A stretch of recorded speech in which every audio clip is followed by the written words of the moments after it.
I had been entangled with Ethan's song for 12 years. How many 12 years do we even get in a lifetime? Ethan, just as you wanted, I'm returning your freedom. After leaving behind those words, I walked away without ever turning back. I checked into a hotel, turned off my phone, and buried myself in sleep. In my dream I was back at 16, the year I first met Ethan. He was a proud-spirited teenager back then. That was also the year my parents died in a car crash, leaving behind a large compensation sum. Whoever gained custody of me would have control over that money. Genuine affection or real money, what was more sincere, I didn't know. I told the lawyer I didn't need a guardian, just let the money sit safely until I came of age. My grandmother called me ungrateful, saying my uncle had treated me so well. My aunt accused me of being heartless. Couldn't I at least help her out? I left with a cold face, dragging my suitcase behind me, because they had forgotten. Before all this they'd all said I was cursed, that my very existence had doomed my parents to death. I transferred schools and rented a new apartment. I thought I was strong, but when I came down with a fever so intense, I started convulsing and had to drag myself out to buy medicine. It was the first time I truly felt helpless and alone. That day in a narrow and dim corridor, I met Ethan. He walked toward me, bathed in backlight, like redemption sent from the heavens. He came straight to me and I collapsed into his arms. At 16 I had already decided, Ethan was the light that pulled me out of the darkness. I was sick for nearly 2 weeks, and it was Ethan, who lived across the hall, who took care of me the entire time. After his parents learned about my situation, they treated me with great kindness too. At 16, after losing my parents and being abandoned by my own relatives, I was lucky enough to be wrapped in warmth again. I clung to that warmth, hoping to make myself burn bright with it. After I got better, Ethan took me out for a walk. We sat on the lawn and basked in the sunlight. He looked at me and smiled. Emily, he said, I'm your lifesaver. You owe me for that. You know, that youthful, radiant smile etched itself deep into my memory. I laughed and asked, well, then, my lifesaver, how should I repay you? His face turned red, and he stammered for a long while, without saying another word. After I transferred, Ethan and I became desk mates. He was excellent in school. Any problem I didn't understand he could solve. And he always taught me patiently and gently, until I truly grasped it. Thinking back on that time still fills my heart with warmth. I love the Ethan from those days. And I believed he loved me just as deeply as I loved him, but people change, love fades. The reason people can feel warmth is because the cold constantly reminds them. It's there. When I woke from that uneasy dream, it was already the next afternoon. My phone was full of unread messages. I skimmed through them. Most were from friends. Emily, you and Ethan have been together for so many years. How could you just call off the engagement like that? Such a shame. You two were the couple everyone admired. What happened? I didn't have the strength to explain. Especially when Ethan called, where are you? 3 simple words. But I heard nothing but endless impatience in them, like I was the one who had clung to him. Time and time again. He hadn't always been like this. Back then every word he said to me was soft and full of affection. Just hearing him say my name could melt my heart. When did he start to change? Dazed I listened as his accusations came at me like machine gun fire. What is this supposed to mean? Emily, what did I ever do to you? You really had to humiliate me, in front of all our relatives and friends. What kind of crap are you pulling now? Who are you trying to impress with that innocent act? You've always been like this. If I had known, I would never have saved you. Yeah, after all these years of love, I guess he's been regretting it for years now. But even now, Ethan still thought I was just being dramatic. I'll come see you tonight, he said. We can regret it together. Or we can watch everything shatter like a bubble, but I need to give these past 12 years an answer. He let out a cold laugh. I had to squeeze time out of my schedule. Just to marry you. I told you to wait. You're the one who insisted on this timing. And then he couldn't help but add with mockery, you wanted to get married. And I agreed. What more do you want from me? I must be, after all these years of love. In the end, I became the one begging and forcing things to happen. His reluctance was written all over his voice, and I no longer had the strength to push.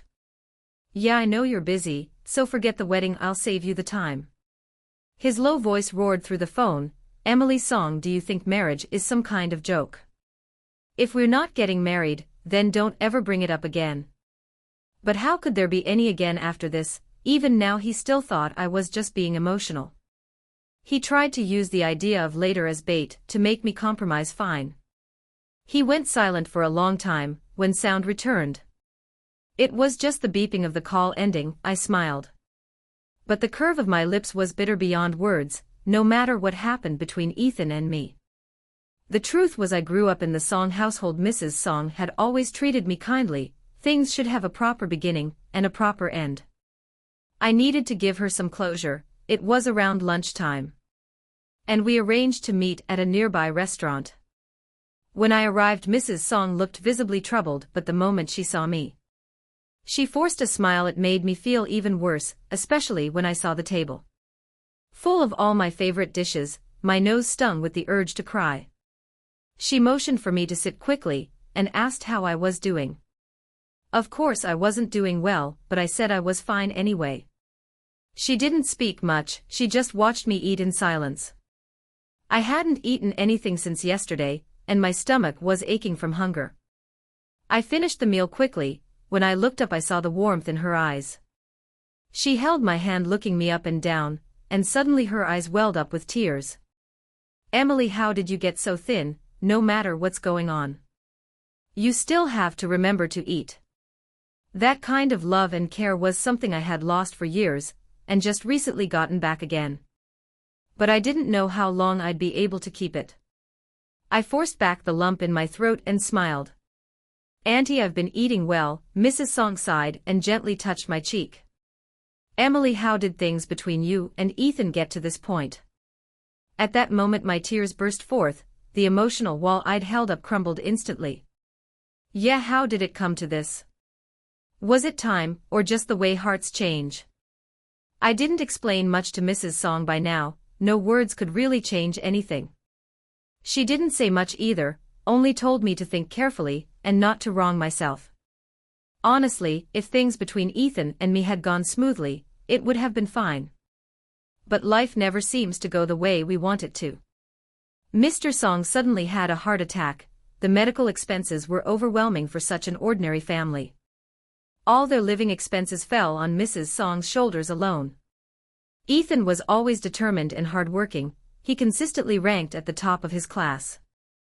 But on the night we both received our acceptance letters from a prestigious university, Mrs. Song smiled through tears. My child, you've made me so proud, but I'm sorry. Ethan sat on the sofa, his head down, a dark cloud hanging over him. When he finally looked up, his smile was mature, thoughtful, and unbearably heartbreaking. It's okay, Mom. I know Dad just had surgery, and we don't have the money. I don't have to go to college. I'll work, I'll take care of us. He was skilled at pretending to be calm and unbothered, but the slight redness in his eyes carved itself deep into my heart. Out on the balcony in the night breeze, the silhouette of the teenage boy looked so thin and fragile. It reminded me of that night years ago when he was the one who held me up against the wind. I walked gently to his side, forced a smile, and said light-heartedly, I'm a little rich girl now. Shouldn't I repay my lifesaver? He froze for a second, then his face darkened. Emily, how could I ever take your money? Absolutely not. Back then, I didn't understand. We loved each other, so why couldn't he accept my help? That was our first fight. It lasted until the moon had climbed high in the sky. In the chill of the night air, our lips trembled as we spoke. I gave in. I told myself he was just carefully guarding his pride. In truth, between his pride and me, he had already made his choice. But he had to go to college, that was non-negotiable. So I started working part-time with Ethan. At first, he did tutoring. Thanks to his excellent exam scores, many parents wanted to hire him. Soon he had more and more students. Of course, that kind of success made others jealous. One day, a little child cried and falsely accused him of abuse. After that, no one wanted to hire him anymore. Defeated, he clutched his lesson plans tightly in his hands, as if the entire world had turned to glass around him. I patted his shoulder and said, "It's okay, let's go deliver food together. If that doesn't work out, we can pass out flyers." He pulled me into his arms. That faint jasmine scent that once lingered around him had long since faded, but I still remember it clearly to this day. "I'm sorry, Emily," he whispered, "I'll treasure you, I'll make it up to you." That whole summer, the ruthless sun and dripping sweat didn't feel hard to endure at all. On the contrary, the future Ethan promised me during that summer made me believe with all my heart. Back then, we never imagined that a love so pure and passionate would one day vanish without a trace. In the river of time, I wandered the streets alone, aimless and empty. My phone buzzed non-stop. When I checked it, I saw that the alumni group chat from school was talking about Ethan and me. The messages came fast and heavy, but they all said the same thing: what on earth happened to the perfect couple, Emily and Ethan? Since I was in the group, no one dared to go too far with their speculation, but I didn't expect what came next. A senior actually tagged Ethan and directly said, "Some men really are just losers. They're useless and they can't stand to see others doing better than them." The chat went dead silent in an instant. Even though it was a virtual space, I could feel the cold awkwardness radiating through the screen. Of course, Ethan wouldn't reply to her. The chat sank back into silence. I bought a cup of milk tea without much thought. The streets were full of people, but I couldn't seem to hear a single sound. I'd been hungry for hours, but even eating and drinking felt weak and meaningless. Then my phone buzzed again. Someone in the group had responded to the senior. Zoe Wei sent an emoji of a sweating side-eye glance, followed by a long string of text. "Senior, maybe you misunderstood something. You don't really know Ethan. Isn't that a bit unfair of you to say? Did someone tell you something?" The senior replied quickly, "Oh, I thought it was someone else. Isn't this the infamous little green tea girl who kept clinging to a guy she knew already had a girlfriend? She didn't hold back at all. Zoe, just because Ethan never called you out, doesn't mean the rest of us don't see through your little games. You love acting, I'll build you a stage myself tomorrow." Her words were sharp, but honestly, I felt like they fit Zoe's behavior perfectly. I glanced at the cloudy sky, even the light filtering through seemed harsh. I looked down, the milk tea I had just bought was green tea flavored. What a coincidence. I let out a bitter smile, held tears welling in the corners of my eyes. When did Zoe come between Ethan and me? Mr. Song's health had been unstable for a long time. He relied on medication just to keep things under control. Around that time, Mrs. Song fell ill too, and their financial situation worsened again. After Mr. Song had to stop his medication for a while, his illness relapsed, and he was rushed to the emergency room. The doctor said a second surgery was necessary. For the Song family, that was no small expense. Without hesitation, I paid the surgical fee. Outside the hospital room, the doctor stood sweating as he announced that the operation was a success. Ethan, who had been sitting with his head down the entire time, suddenly looked up. There was a strange light in his eyes as he stared at me. His voice came slowly, almost clumsily, but every word was full of weight. "Emily, thank you. Really thank you." I smiled and gently hugged him. "We're family, you don't need to be so formal." His arms tightened around me, as if he wanted to pull me into his very being. I don't know how long we stood there. By the time he had enough strength to go into the hospital room, the entire shoulder of my shirt was soaked. I thought, "Ethan, you're truly worth it, you're worth everything I've done for you." Later in Mr. Song's hospital room, I met Zoe Wei for the first time.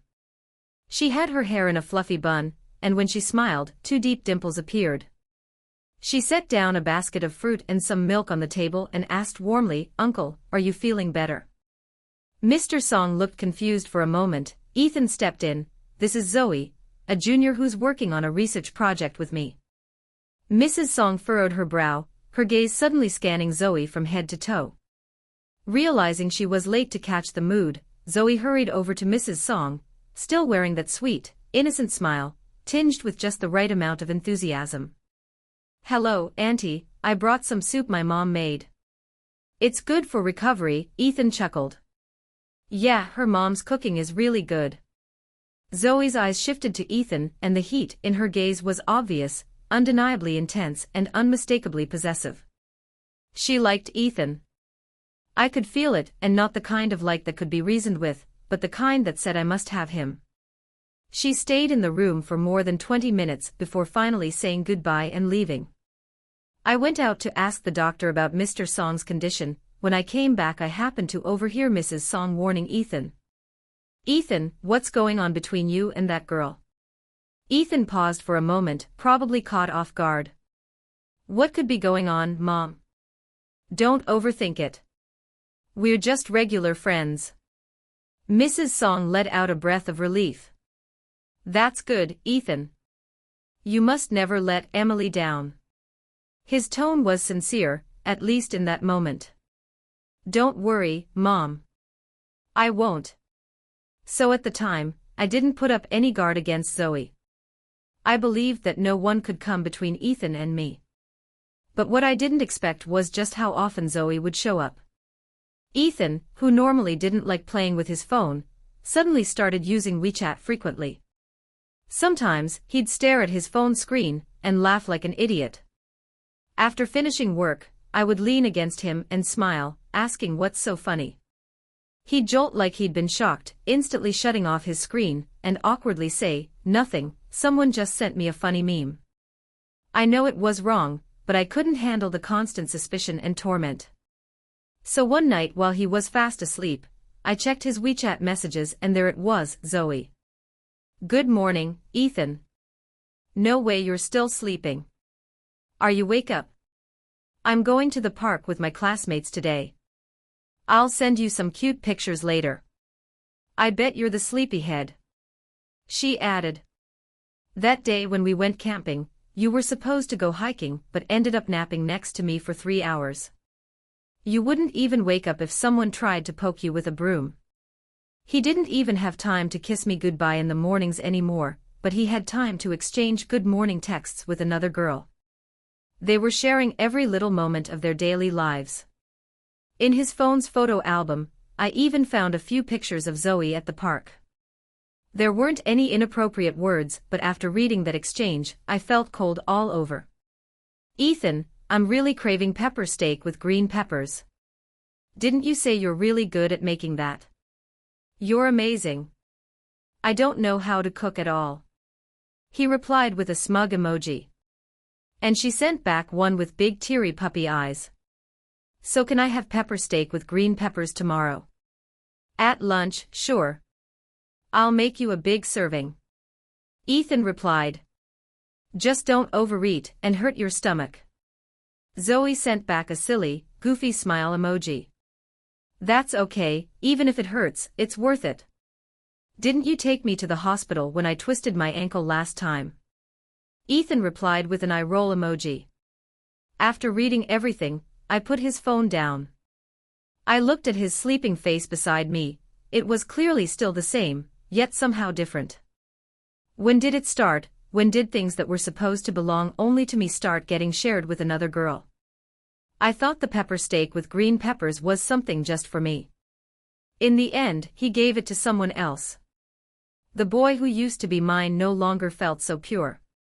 I couldn't sleep. I tossed and turned, not sure whether I should even ask him if he remembered that tomorrow was my birthday. Or if I should still reserve a seat for him at the restaurant I'd booked. Of course, he didn't come. He seemed to have forgotten that while he was delivering food to another girl, there was still a girl here hoping desperately to see his silhouette on her birthday. It wasn't until the evening, when I called him, that he finally seemed to remember. "Oh, Emily, I'm so sorry. Things have been so hectic lately. I completely forgot." "Don't worry, I'll make it up to you." He said he wouldn't be home until after midnight because he had data to analyze. I said okay and hung up the phone. I packed the meal I had prepared myself and headed to campus. Just as I reached the entrance, a torrential rain began to fall. I was soaked, shivering from the cold. The rain blurred my vision, but even through the downpour, I could clearly see the boy who once gave me warmth offering the safety of his shoulders to Zoe. He was carrying her on his back, carefully crossing over a sunken stretch of pavement, his face full of concern. Zoe giggled softly against his shoulder. He held an umbrella with one hand, while raindrops slid down its edge. He turned slightly to look at her, his eyes full of tenderness. Their eyes met and they smiled sweetly at each other. I called Ethan's phone. I saw him pull it out of his pocket, then Zoe snatched it away and hung up. The phone dropped to the ground right along with the food I'd made with so much care. That was the moment I began to question our 12 years together. Maybe our relationship wasn't as unbreakable as I had thought. Maybe it had always been full of cracks. I remember the rain that night. It was so heavy, so cold, that I still remember how it felt, like falling into a freezing abyss. And just like that night, it began to drizzle again.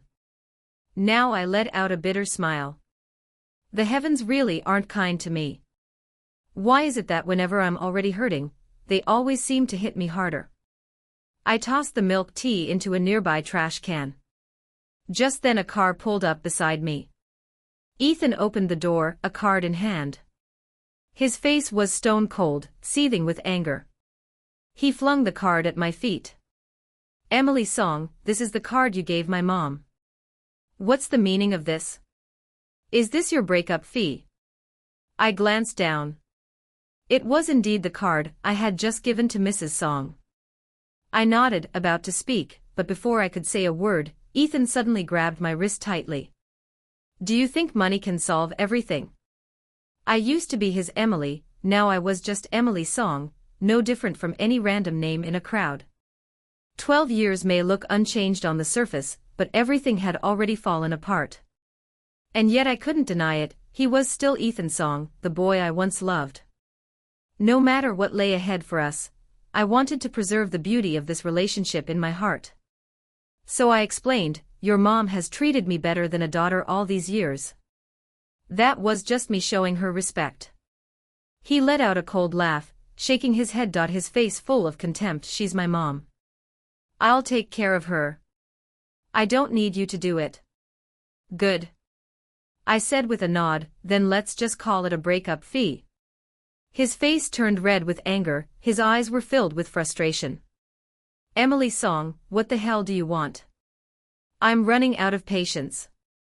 I took a deep breath and looked up at the sky. Raindrops hit my forehead, sharp, cold, but they made me feel oddly awake. At the very least from now on, I never want to stand in the rain again. Let's break up. My heart ached.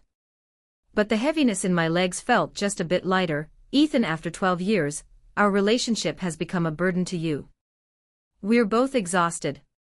I'm willing to give you the freedom you've been longing for." The fierceness in his eyes faded, replaced by a helpless confusion.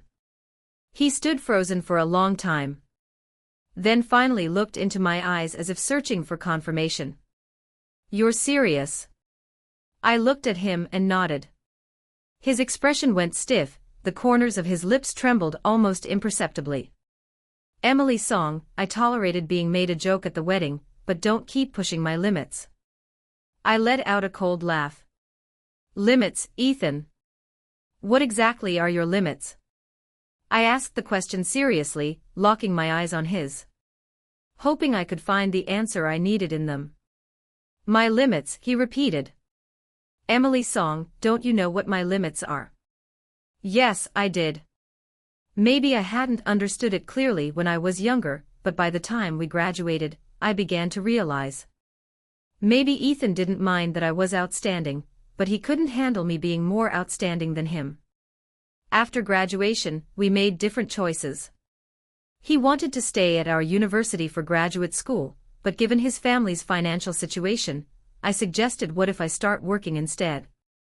Back then, he held my hand tightly and said firmly, "No. If someone's gonna work, it'll be me. You should keep studying." Then he smiled and added, "Besides, jobs are hard to find right now. I'm worried you might not land one." I didn't think much of it then, but looking back now, wasn't there something condescending in that look of his? "I'll give it a try," I told him. "If I can't find a job, I'll come back and apply for grad school. Don't worry about me." I thought I was being thoughtful by reassuring him, but he just looked like he thought I was being stubborn and irrational. His brows furrowed as he stood up. "Emily, why do you always refuse to listen to me? I said you wouldn't find a job, so you won't." That was when I started noticing something off in his personality. I had always done things with his best interest at heart, but somehow I always ended up being the one in the wrong. We fought for a long time that night, neither of us was willing to back down. It ended with us yelling at each other. He smashed the teacup I gave him and stormed out. Looking at the shattered pieces on the floor, I felt like a knife had sliced a small deep cut across my heart. I was terrified of loss. I'd already lost the people who meant the most to me once. I couldn't go through that kind of pain again. I could barely breathe, but I forced my legs to move and chased after him. Back then, my heart and eyes were filled only with that boy's figure as he walked away. I didn't notice the speeding car coming down the road. It hit me hard and threw me to the ground. Everything turned upside down. I lost consciousness. The last thing I saw was the outline of that boy's face. When I finally woke up again, Ethan was standing beside my hospital bed. Staring at me for the first time, he had red-rimmed eyes. "Emily, you're finally awake. I'm so sorry. I'm really, really sorry." He gripped my right hand tightly, his knuckles white from the pressure. His face was filled with overwhelming guilt. In that moment, I suddenly realized the teacup didn't matter. What mattered was that the boy was still in front of me. Anything else could be replaced. I smiled through the bandages. "It probably looked awful, it's okay." He hugged me. "Let's not fight anymore." "Okay, Emily. You have no idea how scared I was for you." In the warmth of that moment, I found myself having a stupid thought. If I could spend my life peacefully and happily with Ethan, then I'd be willing to get hit by a car every day. He said I'm sorry over and over again, and honestly, I never blamed him. There was another person in the room, a young woman with short hair. She looked sharp, capable, and composed. Every word she said was clear and composed. "I'm sorry, let me quickly introduce myself. My name is Alex Sue. I was the one who accidentally hit you." What I didn't expect was that Alex would become a pivotal figure in my life. We both shared a deep interest in mechanical engineering. She invited me to start a business with her. When we discussed future prospects and direction, she laid out a detailed and flawless plan. I was genuinely intrigued. I told Ethan about it. He smiled and said, "Starting a business isn't easy," but since I was still recovering in the hospital, we didn't argue.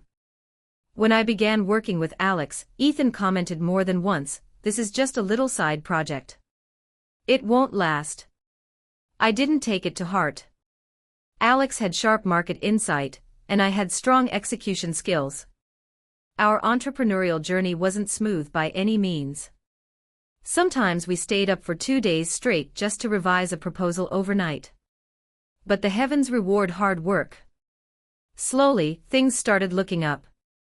Bit by bit, the business grew, and eventually we secured a solid place in City A. Ethan never stopped undermining me. But looking back now, maybe that's when the distance between us really began to grow. Silent departures took the place of morning kisses.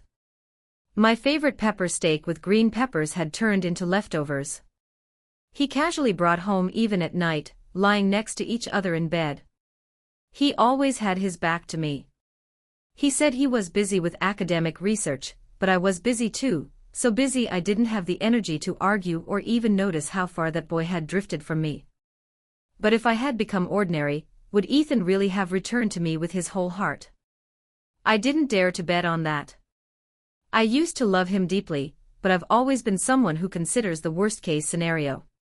If I made his love the meaning of my life, what would I do when he stopped loving me?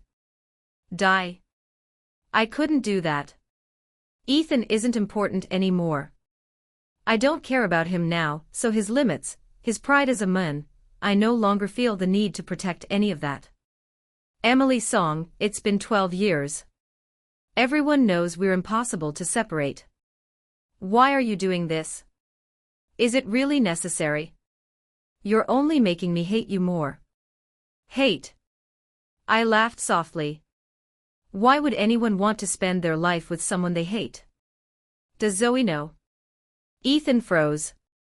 Why are you bringing her up? What does she have to do with this? Everyone knows we're impossible to separate. Does Zoe know that? It was like I struck a nerve. Emily's song, stop dragging irrelevant people into this. If you want to break up, fine, just don't come crawling back later. I shook my head, voice calm. I won't. After all these years, you should know me well enough. I never regret the decisions I make. He got into his car, slammed the door, and sped off. The tires splashed dirty water all over me. Look at the man I once loved. He didn't even have the courage to admit he'd strayed in our relationship. I really should have let go of him sooner. I moved out and bought a modest place, not too big, not too small. The neighborhood was quiet. When my senior heard about the breakup, she suggested bringing some friends over for a little housewarming. Worried I might spiral into sadness, they brought wine and cooked a few dishes in my kitchen. We sat around the dinner table, and at first no one mentioned Ethan or me, but as time passed they slowly realized something. I wasn't nearly as heartbroken as they had expected after ending a 12-year relationship. Honestly, I hadn't expected it either. After losing Ethan, I only felt a dull ache during the occasional lonely moment, but deep down, I had long understood life is for living on your own terms. And my life didn't revolve around Ethan. Curiosity got the better of them. Some of my classmates finally asked, why did you and Ethan break up? We thought you two were really solid. My answer was simple and precise: maybe we just stopped loving each other. Everyone was tired and the atmosphere fell silent. Their expressions were hard to read, almost distant, but the truth was undeniable. Love isn't about acting recklessly, it's about responsibility. In love we may grow weary, but we can't allow our hearts to wander. A person who can't stay true in love is not someone I want in my future. With my classmates' support, my mood improved a great deal. Add to that how busy I was with the business, and I quickly got used to life on my own. But Ethan didn't seem to. He showed up at my door one day. Dark circles under his eyes, a trace of stubble on his face, and noticeably thinner than before. I was a little surprised in my memory. Ethan had always been confident and full of spirit. I had never seen him this worn down. He smiled at me, that familiar sunny smile. But now it carried something mixed in, something messy and heavy. It made me uncomfortable. I felt like he was tainting the beautiful image I had of him in my memory. Emily, he said, I've got some time these days. What if we pick a new date and rebook the venue for the wedding? Don't worry. I already explained everything to our relatives and friends. They won't say anything. His tone had a hint of pleading in it. My chest tightened. But I knew we couldn't go back, not anymore. Even now, hearing him softly call me Emily, I could still remember how he once stared at me with bloodshot eyes and spat out Emily's song like it was a curse. No need, Ethan. I've already given you your freedom. What we had was beautiful. Let's leave it in our memories. No one is truly irreplaceable. Isn't it better for us to welcome new futures separately? His eyes turned red. Emily, what happened? What went wrong between us? How did it end up like this? Yes, how did it? That's something he should be asking himself. Ethan, just go. He grabbed my hand and shook his head no. Emily, don't you remember? We promised to buy a big house together, to have 2 kids, and live a happy life. To the end. Those promises had been beautiful, but someone had broken the balance between us. First, I'm not as strong as I appear. My therapist once told me I have a kind of emotional purism. If I sense that someone or something no longer truly belongs to me, I erase my mark on it. Yes, I bought the house. I treated your parents with love and respect. I kept the promises, but what about you? He stood there, stunned, speechless. I looked him straight in the eyes. Do you still love me? Of course, I love you. I let out a bitter laugh. But do you only love me? He hesitated, guilty and silent. And that silence told me everything I needed to know. I sighed. Ethan, I don't want this to get ugly. I loved you deeply. I believe you once loved me too. But now it's time to let go. He lowered his head and walked away. His figure was still as thin as I remembered, but the fire between us had burned out. I couldn't warm him any more. Mrs. Song called me and invited me over for dinner. After all, I had lived in their home for many years. And there were still some of my things left behind. When I arrived, the whole family was there, and southwest were several close relatives. At the dinner table, everyone suddenly became peacemakers. Each taking their turn. Emily, sweet girl. I've always thought you were a great match for Ethan. You've grown into such a graceful and accomplished woman. Don't you think it's time to seriously consider your future? Yes, Wanot chimed in. I remember how close you two were. Ethan already admitted the last time was his fault. As women, isn't what we all want just a good home? Don't be too hard on the man. No matter how good your career is, nothing compares to finding a good husband. Ethan's a great guy. You two have been together for what? Over 10 years. How can you just say break up and actually do it? You're not kids anymore. Stop being so immature. Mrs. Song held my hand inside. No matter what, all the blame lies with our Ethan child. If there's something you're unhappy about, just take it out on him. He won't talk back. Auntie just feels sorry for you. I know Ethan still loves you. Human nature really does lean towards self-preservation. No matter how much she treated me like her own daughter, she was still Ethan's mother in the end. And as for those words from the Song family's relatives, what did they have to do with me? I had already made up my mind to cut ties cleanly. I smiled, lifted my glass, and toasted each of them one by one. Thank you all for taking care of me over the years. You probably don't know the full story between me and Ethan, but I'm not a child anymore. I have my own judgment. I'll be moving to another city for work soon. Please take care of yourselves. The relatives exchanged glances, visibly awkward. One of my aunts frowned and said, Emily, how can you say something like that? Ethan has been with you since his teens. You've held him back all these years, and now that you're doing so well, you're just abandoning him. Who do we even complain to about this? My second uncle chimed in, that's right, don't forget. Ethan once saved your life. How can you be so ungrateful? I gave a cold laugh and turned to look at Ethan. He was already looking at me, sighing. Emily, can you really let go of 12 years of love? I smiled and raised an eyebrow at my aunt. Isn't love something that takes to people? When we first got together, if he hadn't wanted to, I couldn't have forced him into it at knife point. If Ethan feels I've wasted his time for over a decade, then hasn't he wasted mine too? You're a woman. How can you believe a woman's youth is worth less than a man's? And as for me doing well, that came from my own hard work. Ask Ethan, did he contribute anything to that? My aunt's face turned pale. Ears flushed red, unable to respond. Then I turned to my second uncle. Yes, Ethan saved my life once. But I also saved Mr. Song's life. Even our biological parents can't demand we spend our entire lives repaying them. I've honored uncle and auntie like my own and spent so many years with Ethan, always putting him first. My conscience is clear. My uncle looked just as uncomfortable as my aunt, if not more so. Finally, I turned a cold gaze toward Ethan before asking me if I can let go of the past 12 years. Ask yourself, weren't you the one who gave up first? His eyes started to avoid mine. When I bought the house you said you had research work. When I was decorating it you said you had a conference.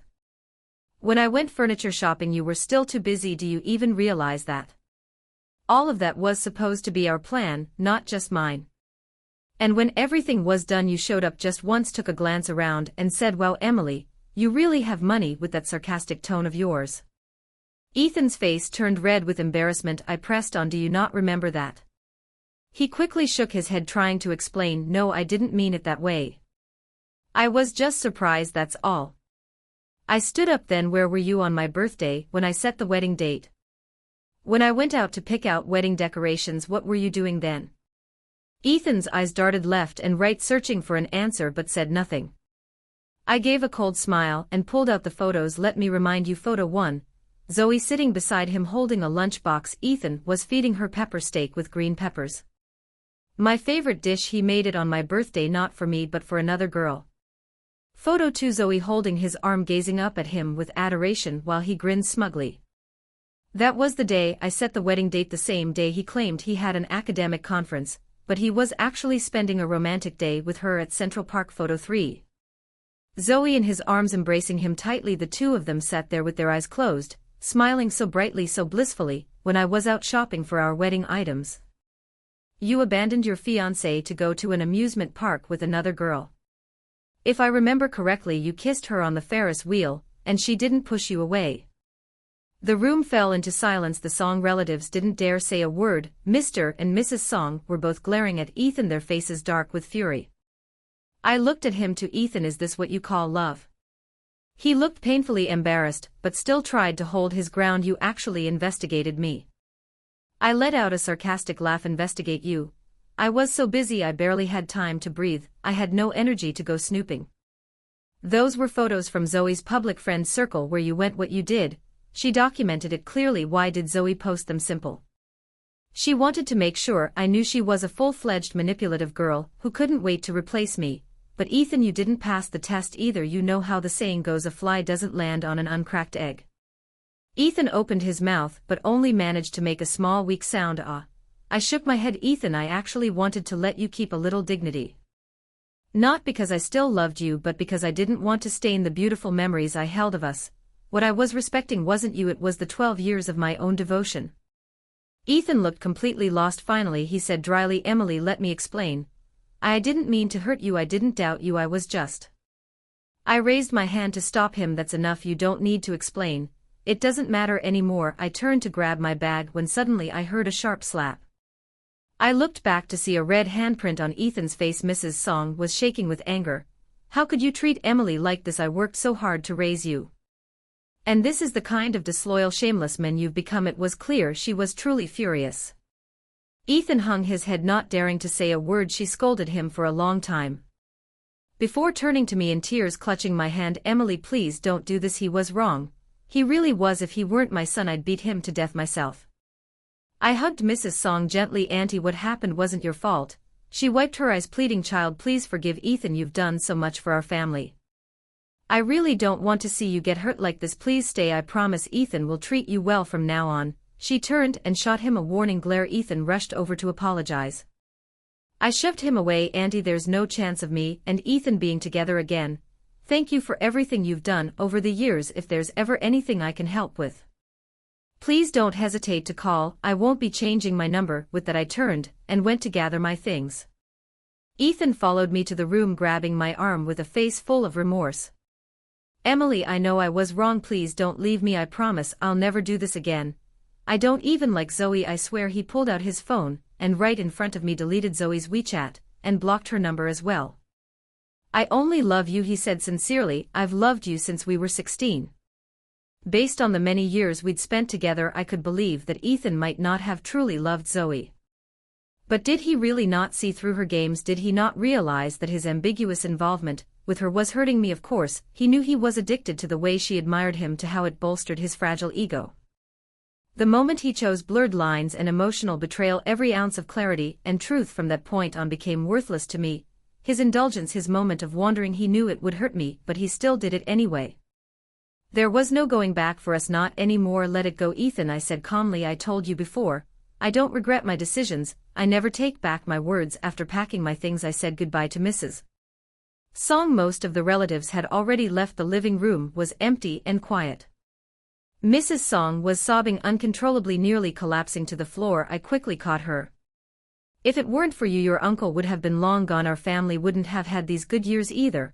It's all Ethan's fault, every bit of it. Please forgive him, I'm begging you, just take it as a favor to me. I gently wiped her tears and said softly, Auntie, neither you nor the Song family owes me anything. The warmth you once gave me, I'll never forget it for the rest of my life. I walked out of the Song house with my things. The moment the door closed behind me, tears rolled down my cheeks. From this moment on, Emily Song, you're on your own again. I moved to another city and quickly got used to my new life. My senior kept in touch often. Every now and then she'd tease me, saying things like, oh Emily, you're really pitiful now. Nothing left but money, huh? But beyond the jokes, she also told me many other things. After we broke up, Ethan didn't end up with Zoe either. He got into a huge fight with her and said some very harsh things. Zoe gave up on him after that. Apparently Zoe had some psychological issues. Normal guys didn't like her type, those obsessed with men who were already taken. She fell for another grad student, but he was already married, unfortunately. She seemed to find confidence in how things had gone with Ethan, so she repeated the same tactics. She messaged the married man constantly, tried to hang out with him, flirted relentlessly, but this time the man's wife wasn't someone to mess with. Every seductive photo Zoe had sent, every suggestive message, his wife printed them all out and posted them across the neighborhood where Zoe lived. She even put up banners and used a loudspeaker to blast recordings. For 8 hours a day. Unit 1, 3rd floor, apartment 2. Mr. and Mrs. Joe, their daughter Zoe, fell madly in love with my husband at first sight and wouldn't stop chasing him. I wish them happiness and hereby step aside in front of all the neighbors. Zoe's father slapped her hard across the face. Word of it spread fast. Zoe withdrew from school. I heard that her whole family moved away. No one knew where they went. 12 years of love isn't just black or white. There were beautiful moments and there was pain. As for the bright-spirited boy I once loved, he had walked out of my life, but I would still move forward, always toward the light, even if I walked alone. As for Ethan, even though I went out of my way to avoid hearing news about him, I eventually heard years later that he was still alone. But what does it matter? Love that comes too late is worth even less than weeds by the roadside.